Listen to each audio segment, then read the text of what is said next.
Wow, an incredibly inspiring story that we just had with Dara. We're going to put that out on Twitter and on our videos as well in a little bit. I'll tweet it out when we do. All right, Frank, let's talk a little bit about how things are about to change. And, you know, in particular as well, Dara comes to us from Huntsville this morning. Yeah, and Huntsville could be into a little bit of winter as we get a little bit later in the day. Temperatures in Huntsville through the overnight are going to drop quite significantly, and with this active weather on the way, we could see some snow in many areas up through North Bay into Parry Sound are actually underneath a winter storm warning. There's a look at your sky this morning. This is the eastern sky. Sunrise is at about 6:56 as we move our way over towards the west. We're going to continue to see that cloud cover build its way through. Right now, the wind's only at about 11 kilometers per hour, but what you're also going to notice this evening is quite strong winds. Wind gusts this evening could go up to 80 kilometers per hour. We're dry right now. Going to see a risk of some showers in through the afternoon. Some of the heaviest rain after 8 o'clock tonight for the city of Toronto. Rainfall accumulations could be upwards of 25 millimeters, and anywhere north of Muskoka for tonight, some significant snowfall. And even just over towards the west, Wyerton, you can see some significant snowfall as well. Current conditions right now, we're at 2. We're going to see a high today of 4. We'll stay at 4 through the overnight. We'll wake up to 4 tomorrow morning, and then temperatures will begin to fall. Tomorrow afternoon, falling down to -1 with the winds continuing strong down to -7. And then on Thursday, you're dry through the day. Thursday night, we'll see some periods of snowfall Thursday night into Friday morning. Saturday, Sunday, remaining still below seasonal. We should be closer to 9 degrees. And then on Monday, we'll see 2 with still some flurries in the forecast. It's April. It's April, everybody. Over to you, Karen. All right. Well, it's turning out to be a pretty busy drive. We have ongoing problems eastbound on the 401 just before the 400 in the collectors. Looks like 2 right lanes are still blocked off with this collision. Vehicle still on its side. So you're going to find that heavy backup now on the eastbound 401 already starting to slow down as you approach the 427. Those problems are just before the 400. And then it's double trouble right now on the southbound 404 Don Valley Parkway. A collision just happened coming up to the 407. Looks like the HOV lane is blocked there, so that's going to add to delays coming out of Richmond Hill this morning on the south 404. And then on the southbound DVP, just south of York Mills, that bus lane is blocked, and that is due to a stalled vehicle. So that's really slowing things down as well, getting onto the southbound DVP. As well, in town, Kingston Road, that's closed off in both directions between Dundas and Woodbine. Another rollover there involving a downed hydro pole. That's a look at your drive. I'll send it back to you, Mel.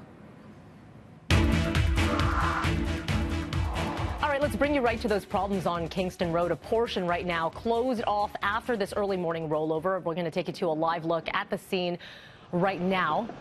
And as you can see here, tow just arriving. And I believe just behind the tow is where the rolled over truck is. Hard to tell from this angle here. We can tell you, though, we did have the power lines come down as this vehicle struck a pole. We're hearing that power is now back restored in the area. Bad news, this closure still in effect. This is again Kingston Road closed off between Woodbine and Dundas. Officers say the driver of that vehicle may have tried to flee from EMS staff that were trying to treat him. Paramedics were assisted by police in following him. He is now in hospital and in custody, possibly for being impaired. So far, no word on charges. Toronto police on the hunt for suspects after a double shooting at a Yonge Street karaoke bar. They were called to the scene about 1:30. Reports of 5 gunshots, a man walking in with a gunshot wound taken to a trauma center, while a female with gunshot wounds rushed to hospital. Yonge was closed off from Elm to Gerrard for several hours for this investigation. It has since reopened.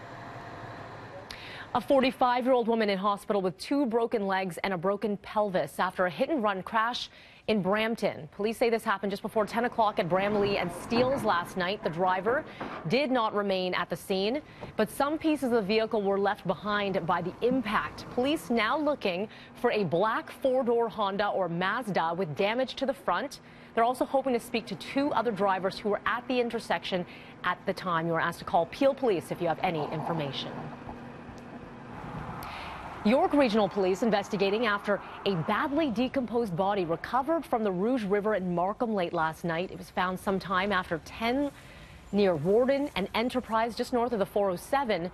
The body has been transported to the morgue for an autopsy, but so far police have not said if it is a male or a female. Well, tensions continue to mount between Toronto's gay community and the police force after a bombshell announcement by Pride Toronto. A statement released on their Twitter account last night reads, "We request that the police withdraw their application to march in the 2018 Pride Parade. We believe that our resources are better invested in shared efforts that focus on deeper dialogue, collaborative action, and sustained institutional change." It was co-signed by several organizations representing the LGBTQ community. Pride Toronto cites the investigation that resulted in Bruce MacArthur being charged as one of the main reasons for their request. Police have not yet commented on the statement. We're going to be hearing in the next hour from Pride Toronto. To politics now. Giorgio Mammoliti says he will be running municipally 2 weeks after saying he was going to run for the PCs in Brampton Centre in the provincial election. He says he's had a change of heart, a change of mind. Mammoliti explained in his Twitter statement, "I have taken my constituents' thoughts to heart, and due to the large volume of these kinds of messages, I've made the difficult decision to continue to represent the City of Toronto and pursue my run for councillor for Ward 7 York West in the upcoming municipal election." Mammoliti has represented Ward 7 since 2006. Well, Christine Elliott throwing her hat back into the political arena, announcing she is running for MPP, tweeting this, "I'm in to seek the nomination to be the PC candidate for Newmarket Aurora. To the people of Newmarket Aurora, you can count on me to fight for you at Queen's Park. I hope I can earn your trust." Elliott, formerly MPP in Whitby, Oshawa, and was recently defeated for the PC leadership by Doug Ford.